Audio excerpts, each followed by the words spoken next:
Hello and welcome to Security Scan. I am Uday Bhaskar.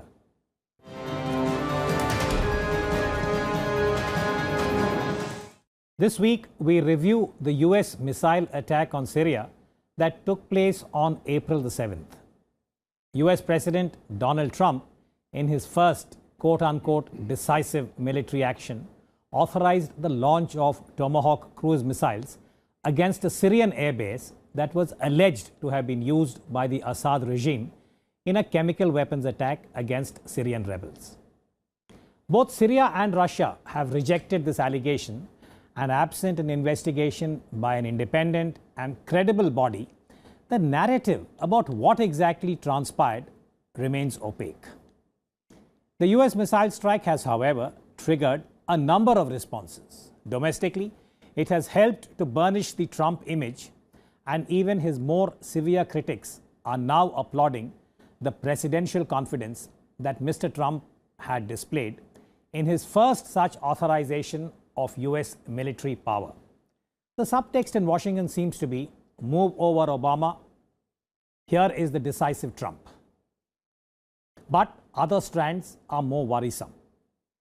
Russia has castigated the US for its unilateral military action, and Moscow observed rather unambiguously that both sides are a step away from war.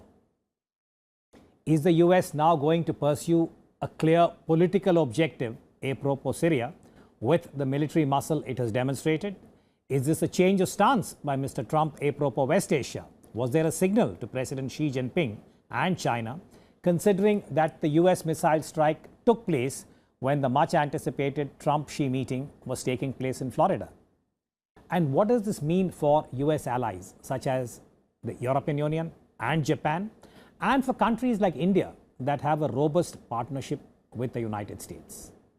To discuss this entire spectrum of issues, we have an eminent panel. Allow me to welcome and introduce General Atta Hasnain, a former GOC of the 15 Corps, Ms. Suhasini Haidar, diplomatic editor at The Hindu, and Mr. Zorawar Daulat Singh, a fellow at the Center for Policy Research. Let me turn to you first, General Atta Hasnain. This whole question of chemical weapons in Syria, there was a similar kind of report in 2013. Now we are in 2017. This outrage, both by the US and the rest of the global community, could you help our viewers to understand this? Firstly, sir, I think it needs to be put out to the viewers that chemical weapons are just another instrument, a tool of war fighting, in the entire spectrum of warfare. And the whole idea behind warfare is to subjugate, destroy your adversary by some means. Now, you can take the example of artillery. Artillery is used, and the effect of artillery is essentially blast. In the case of chemical weapons, it is the gas which is the effective element which, when launched on an objective, it prevents the enemy from being able to survive that objective. So this is the whole concept of tactical and the strategic element of chemical warfare. The first time officially it was used was, I think, 1915 in the Battle of Ypres in the First World War on the Western Front. And thereafter, if we remember, during the 20s, a movement was there to ban the use of chemical weapons. It was considered to be a weapon of mass destruction and an inhuman weapon to be employed in war. So it is an ethical dimension. That's right. There's always been an ethical dimension to it. Thereafter 1972 and thereafter 1993. Two more protocols have come ahead.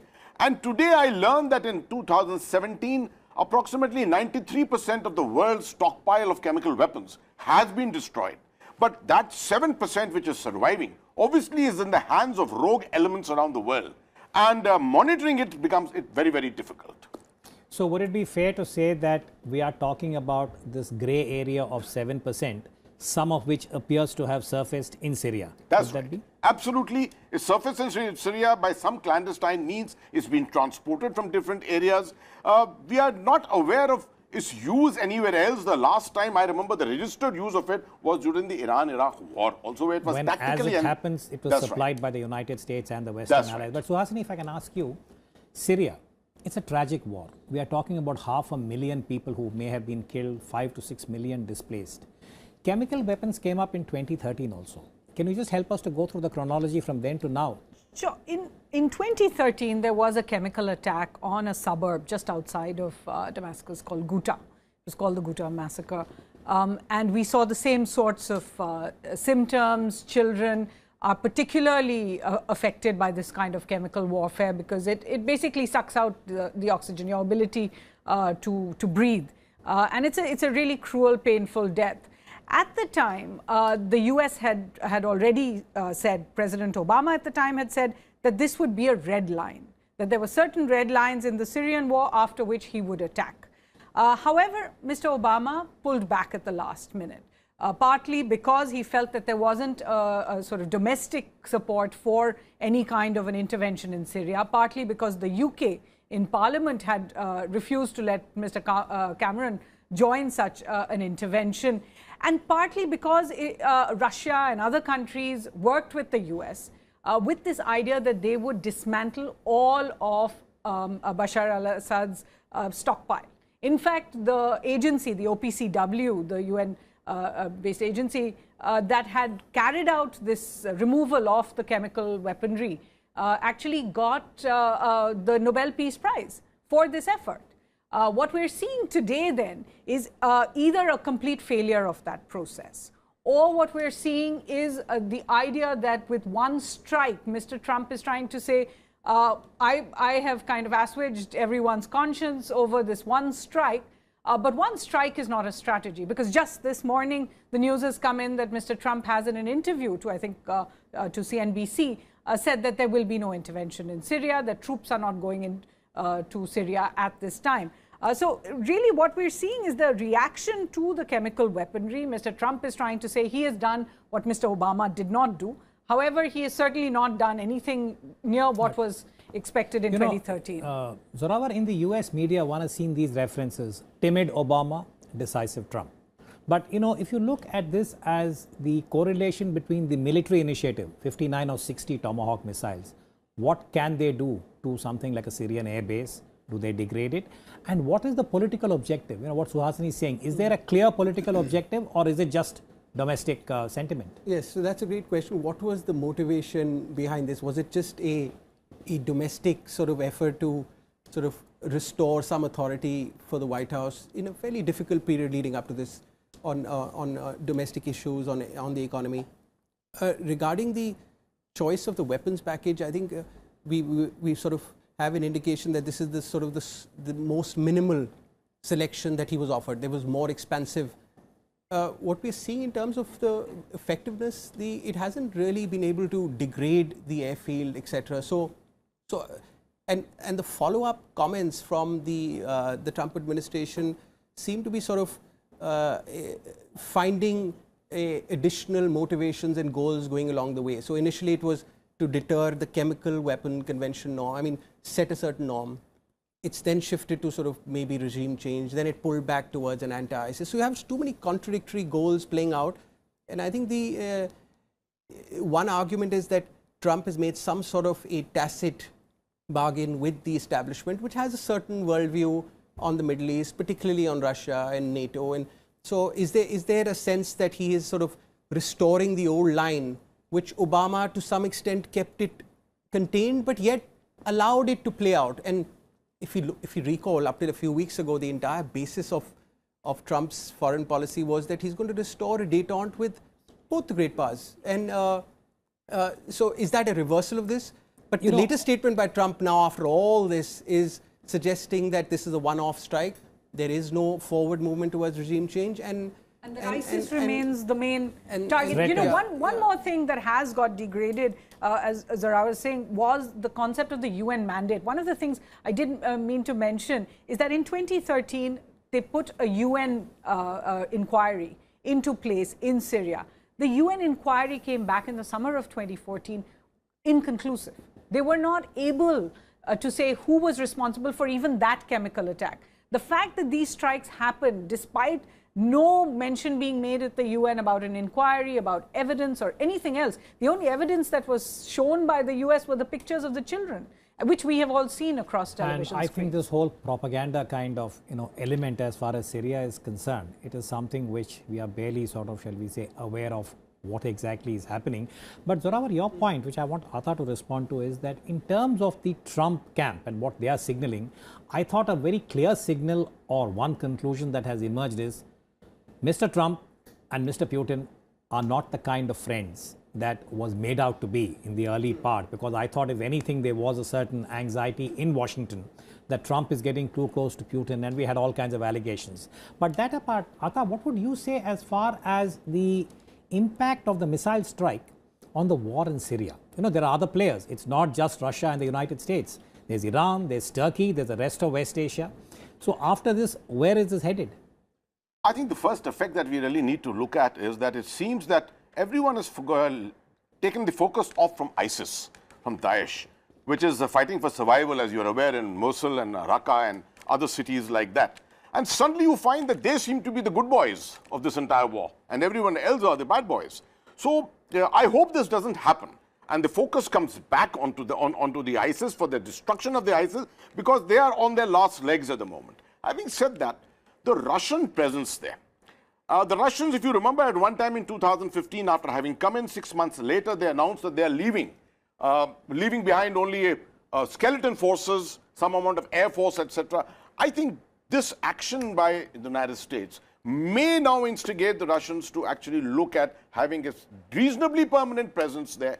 As you are aware, this is the first time the Russians have actually come into the Middle East with troops. They are concerned about the Eastern Mediterranean, the port of Latakia, the air base there next to it. This is the only presence that they have actually a footprint or in the Eastern Mediterranean area where they can establish their naval presence. And this is very important for them to hold on to. Lastly, I think as far as Iran is concerned, I think this entire triangle of Iran, Syria, that's Bashar Assad, Syria, and Russia, the strategic space of the Levant, which they wish to occupy, that is an essential element in this. The United States during Obama's time did not challenge this particular domination of the Levant by these three elements. Today it seems with Trump's action, as if for the first time this perception is coming in that the United States wishes to challenge the presence of this triangle in the Levant area. I think you will find possibly in the near future, if you find the Americans becoming a little more, may I say, energetic about it, you may find the possibility, the remote possibility of conflict situations coming closer and closer. Suhasini, if this does play out in the manner that Atha is suggesting, Russia and the United States, you have a palpable increase in tension, political, military, diplomatic, and so on. Where is China in all of this? You know, for instance, this so-called China, the Xi Jinping and Donald Trump meeting in Florida. Now, there's one school of thought, which I've seen on some of the Chinese blogs, that the whole thing was set up. It was a signal to China and President Xi Jinping that when he's there, the US will carry out a cock-a-snook attack like this. I mean, how do you read this? Well, certainly, just a few hours ago, we've seen a statement from President Xi. Essentially, he's told Mr. Trump that they have to find a peaceful solution to the problem in North Korea. What that peaceful solution is yet to be spelled out. Look, it's somewhere here in India, there was a slight hope amongst the strategic community that regardless of all the uncertainties around Mr. Trump, that his presidency would essentially mean a closer relationship with Russia, which is in India's interests strategically, and perhaps a distancing from China, which would put China on notice, particularly when it comes to its aggressive posture in this region. I think that hope is now being reversed. And we're seeing instead Mr. Trump carrying out a very pragmatic sort of engagement with President Xi in Florida. And the relationship with Russia does not seem to be going, as you said, according to the expected lines. This is going to have an impact because China doesn't seem to be challenged in any way by all of this, regardless of what happens between Russia and the US over Syria. China has remained, in fact, China almost supported the US strikes by saying, we understand you need to do things when there are such huge humanitarian atrocities carried out. But I think what we are going to see much more from India's perspective is a focus on where this balance is going to go. As long as the US is able to contain its relations, as Zorawar said, with both the world powers, if you like, India has a certain amount of space to carry out its own policy. At this particular moment, India will feel a little more hemmed in. But Zorawar, as an esteemed member of the strategic community that Suhasini was referring to, what we have seen over the last year plus, unilateral military action by the major powers. Russia exercised this option a couple of years ago. We've seen China in relation to the South China Sea. Now it's the United States and Syria, ostensibly humanitarian. How do you read this relationship between these three major powers, as it were, which is Washington, Moscow, Beijing, and the space for India that Suhasini is referring to? So this triangle has been actually the dominant feature of international politics for the last 30, certainly since the 70s, late 60s. The old strategy, US strategy, was to sort of pull the Chinese away from this Eurasian camp. What we're seeing is Trump actually came with an alternative idea, which some say was partly influenced by Kissinger or others, that let's try and again split these up, but this time focusing on the engagement with the Russians. So it was actually quite an astute strategy where you open up, or at least sort of stabilize this sort of deteriorating relationship with the Russians, and thereby gain some leverage on the Chinese, who sort of were benefiting from this sort of Russia-centric geostrategy. But what we're seeing is the old establishment has pushed back on the line, where it's the Chinese who somehow, yes, they pose a long-term challenge, but we have such extraordinary interdependent ties with them. We have $600 billion of trade. We have massive amounts of investment flows. This is something where we can work with them. I think this is the dominant theme that's coming out from this summit as well with Xi Jinping, where I think the Americans deliberately tried to portray these two contrasting images, US-Russia relationship, the US-China relationship. And yes, there may be a situation where some are saying that this will give leverage on the Chinese. But I think the world has changed now. The Chinese are not going to sort of just huddle their way back and forth. And so there is... So the reduction you're sort of pointing towards seems to be like a return to the Cold War, where Washington, at least one part of Washington, wants to contain Moscow. Would that be the way you're reading it? I think they are exaggerating the American establishment, or the dominant belief still is living in a world which no longer exists. They feel that they can manage both these rising power centers. So make believe in Washington. Anyway, I won't put words into your mouth. The real Washington needs to stand up. Okay, the first 100 days of the Trump administration are just getting done. But even so, we've seen every kind of statement made. Mr. Tillerson said ISIS remains the priority. Miss Nikki Haley said the opposite and said that pushing Assad out and regime change remained a priority. We've heard the US say that they are going into Syria with the purpose of punishing Assad. Then we hear that this is just a one-off. So maybe in the second 100 days. But Ata, can I bring you in quickly on one last issue, which is we started with chemical weapons. Now there is anxiety about the access to chemical weapons, getting them, the non-state entity, and their possible use in a certain theater. How would you frame South Asia? Because we have our own concerns about the non-state entity, the role of Pakistan, and this whole question of the 7% that we spoke about. The fact remains that we live in South Asia in a very turbulent environment. And it is not a question of just conventional threats that we are looking at. We are looking at a lot of unconventional threats, irregular threats. That in fact forms the main element of the threats within South Asia. And having said that, therefore, we should be always concerned about rogue elements. And what we are seeing in Jammu and Kashmir, what we are seeing in the rest of India, in terms of Pakistan's attempts here, this is something which should concern all strategic thinkers. The fact that both nations are signatories to the Chemical Weapons Convention, that doesn't take us away from anything from the fact that in this kind of an environment, it is more the rogue elements which play a role. As you're seeing in the kind of hybrid warfare which is going on between India and Pakistan over Jammu and Kashmir or other issues at the moment, rules are set apart. And therefore, there are deniable things. And Pakistan is, as we are all aware, is a champion of denial. So we cannot put this, we cannot deny this fact that chemical weapons can very well form a part of the rogue elements, the elements which Pakistan supports as friendly terrorists. And this is something which is not the concern of India alone.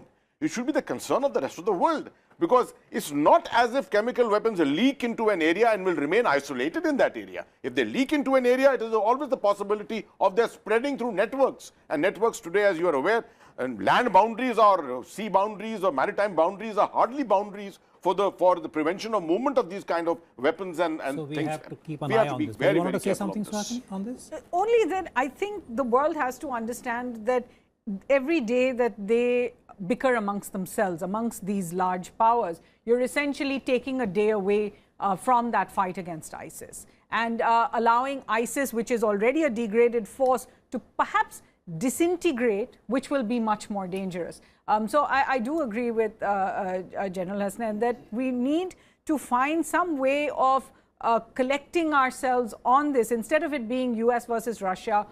The only reason why we're at a point where we can say ISIS is in retreat is because for the past years, certainly since the Paris attacks, we've seen a certain cohesion in the attack on ISIS. If that is now affected, and it looks like it has been affected after this strike, then the only gainer really is ISIS. But on this, Zorawar, while we keep saying that the ISIS is on the ropes and they are being pushed back in Syria, in the last 6 months we've seen a series of terror attacks where directly or otherwise the linkage is with the ideology of the Islamic State, even if it is not directly involved. I mean, Russia itself had an incident and we've seen a series of them. So the whole challenge of the Islamic State and its ideology, the linkage with Syria, where is the world headed on this? So I still don't believe that this is going to be a unified struggle against ISIS.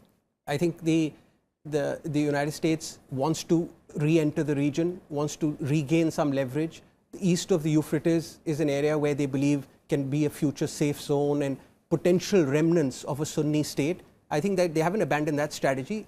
Will they go into a headlong clash with the Russians? I don't think so at this stage. We have to perhaps watch in the next 100 days. But at the end of the day, the US missile attack on Syria has reopened Pandora's box in a geopolitical and geostrategic sense against the backdrop of globalization, the rise of both non-state entities and a virulent Islamist ideology, as also a new American president whose flair for the unexpected causes considerable disquiet.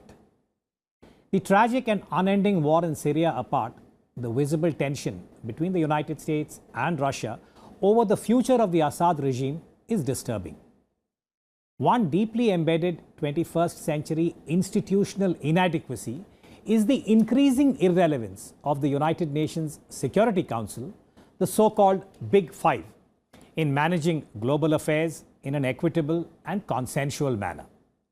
This has been more than evident in relation to Syria and West Asia over the last decade plus.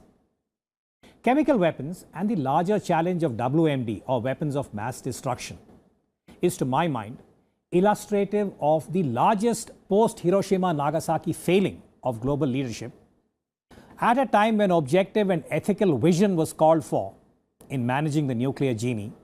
A self-serving framework was invoked and deviously imposed on a gullible collective. In the early 21st century, stunned as it was by the enormity of 9/11, the United States made some impulsive and ill-advised choices. And the Colin Powell presentation to the United Nations Security Council in February 2003 about Iraq and its alleged weapons of mass destruction arsenal diluted the integrity and rectitude of the sole superpower in an irreparable manner. Syria is the classic example wherein every narrative about the use of chemical weapons is suspect and there is no credible international body to whom this task can be entrusted with the conviction that the truth will be ascertained based on unalloyed facts.